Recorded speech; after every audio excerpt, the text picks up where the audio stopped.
Bismillahirrahmanirrahim. Assalamualaikum warahmatullahi wabarakatuh. Tajuk kita minggu ini, ayat tanya. Di akhir pembelajaran, murid dapat yang pertama, menyebutkan semula maksud ayat tanya dengan betul. Yang kedua, mengenal jenis-jenis kata tanya dengan betul. Dan yang ketiga, membaca petikan yang mengandungi ayat tanya dengan intonasi yang betul. Ayat tanya ialah ayat yang diucapkan untuk tujuan mengemukakan sesuatu pertanyaan. Mengemukakan sesuatu pertanyaan. Biasanya ayat tanya dimulakan dengan kata tanya. Tetapi ada juga ayat tanya yang tidak menggunakan kata tanya. Nanti kita akan lihat pada contoh ayat. Ini ialah kata tanya.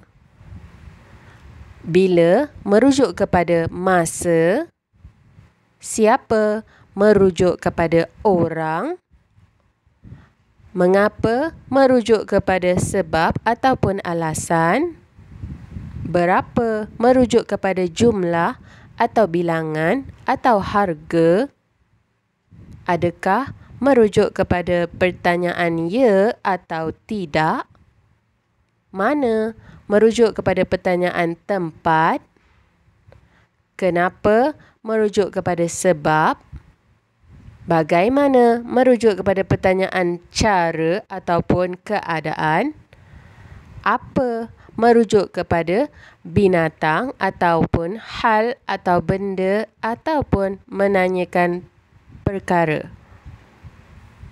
Seterusnya, mari ikut Ustazah membaca petikan yang mengandungi ayat tanya.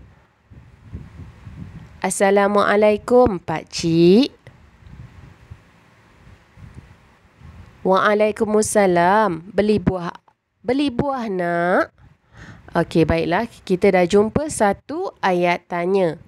Ayat tanya, dia boleh mengandungi kata tanya ataupun tidak. Ataupun dia mesti ada tanda soal. Di akhir ayatnya ada tanda soal. Beli buah nak? Okey, Pak Cik tu tanya kepada anak tu. Ya, Pak Cik, memang saya nak beli buah. Kalau begitu, pilihlah. Anak nak beli buah apa? Yang kedua, ayat tanya yang kedua, dia diakhiri dengan tanda soal. Saya nak beli buah dukung. Kebetulan buah dukung tu baru saja Pak Cik ambil dari dusun Pak Cik sendiri. Betulkah Pak Cik? Ayat tanya yang ketiga. Betul. Anak nak berapa kilo? Sekilo RM6.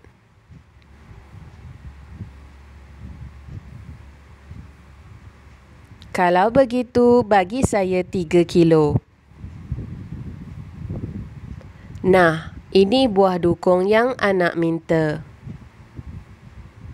Terima kasih, ini wangnya. Sama-sama, lain kali bolehlah datang lagi. Baiklah, itu tadi petikan yang mengandungi ayat tanya. Kemudian, ini ialah latihan anda. Isikan tempat kosong dengan kata tanya yang betul. Yang pertama, letaknya Masjidil Haram. Ini merujuk kepada tempat. Apa dia kata tanya yang sesuai? Yang kedua, negara kita mencapai kemerdekaan. Okey. Yang ketiga, nama Menteri Pelajaran sekarang. Yang keempat, budak itu menangis. Dia nak bertanyakan sebab. Apa dia kata tanya yang sesuai? Yang kelima, harga sekilo buah dukung. Dia bertanyakan harga. Yang keenam, kesalahan yang telah saya lakukan. Dia tanyakan kesalahan apa. Ustazah dah bagi tahu pula clue dia. Okey, baiklah. Tugasan ini sila siapkan dalam buku tulis Jawi, kemudian hantar jawapan hasil kerja anda di Telegram. Itu saja. Jumpa lagi. Assalamualaikum.